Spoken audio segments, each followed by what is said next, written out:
Hello everyone, welcome to Dot to Dot.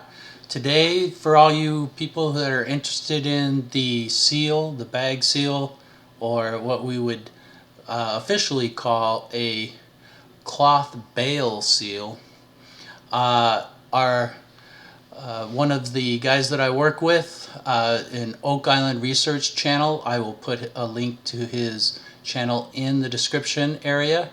Went on this website here and he presented the picture that I had on my previous video right here about the seal that they found. And I won't bring it up because it has the names of other people that I don't know if they would want to have their names exposed.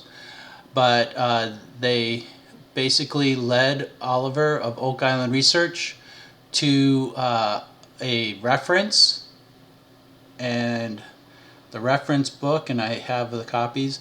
Here's the reference book. It was found on Google Books, and this is the description of medieval merchants' marks and some remarks upon the seals. So, if we look at this mark right here, number 24, okay, this pretty much looks like the style of the seal that we see.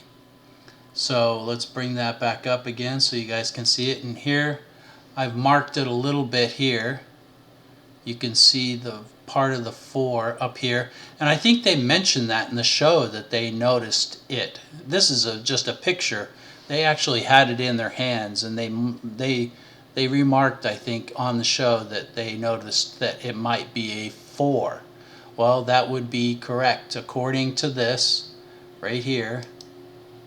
It is like a 4. And there's, the 2 X's right here. Now these are, from what I gather, are marks that are the initials of the inspector. So IP would be perhaps the initials of the inspector. So here's the original one, and you can see, without me marking it up and giving you a clue, you can see for yourself that that perhaps could be a 4 up in there. And then this right here most likely is a T, and this one here is, I think, most likely an E, because it looks like it might go out to here. Clearly this is 2 X's, and from what I understand and what I learned is this is like a quality assurance seal that was put forth by not necessarily the makers of the cloth, but a separate seal that would ensure the width and the breadth, the width and the length of the cloth that was in the roll. So, and I have the explanation right here.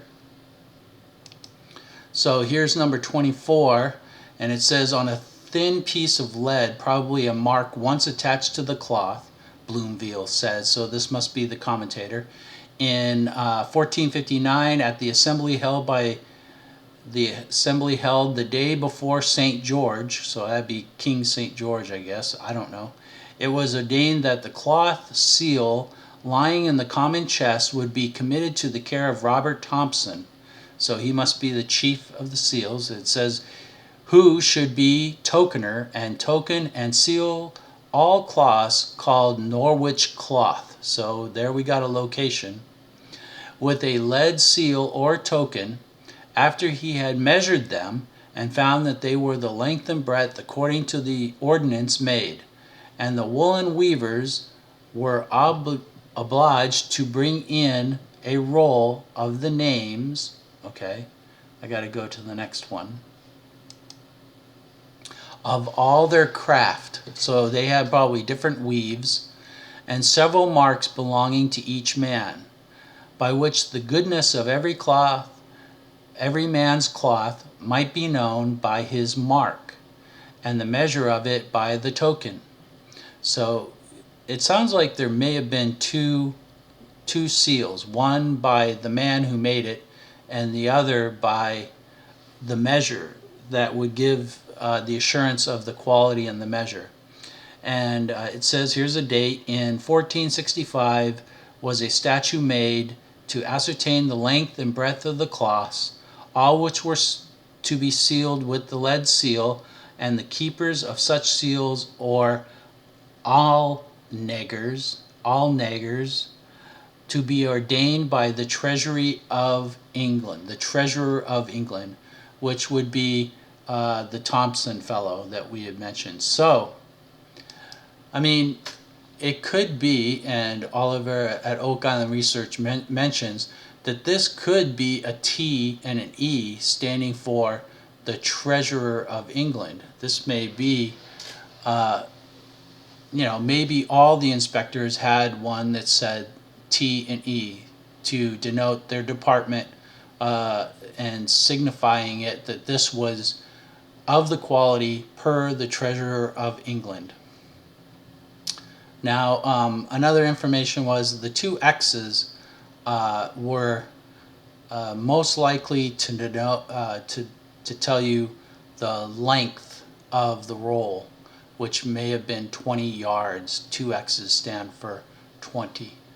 So that's what I found out about this. My hat off to Oliver Oak Island Research, who went in and found a source, and the nice woman that was on the website of the bag sealers on Facebook gave us this information, which looks pretty accurate, and very high possibility that this could be of that era. Now, the next thing I want to state is that this started in 1465, so this could be early as 1465, but of course we won't say that because it's before 1492, right?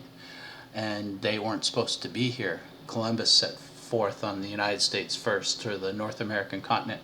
So anyway, but it could be probably as late as the 1700s, and we don't know until somebody that has more expertise, more knowledge about these seals comes forth.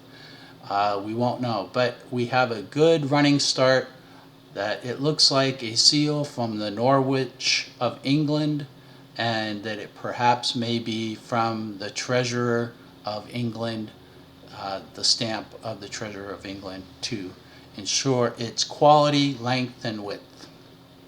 Anyway, that's what I have for you guys, and I will talk to you later. And if you have time, I will leave a link in the description for Oak Island Research, and you can watch his video on the Oak Island Research on this topic. Thanks for watching. Goodbye.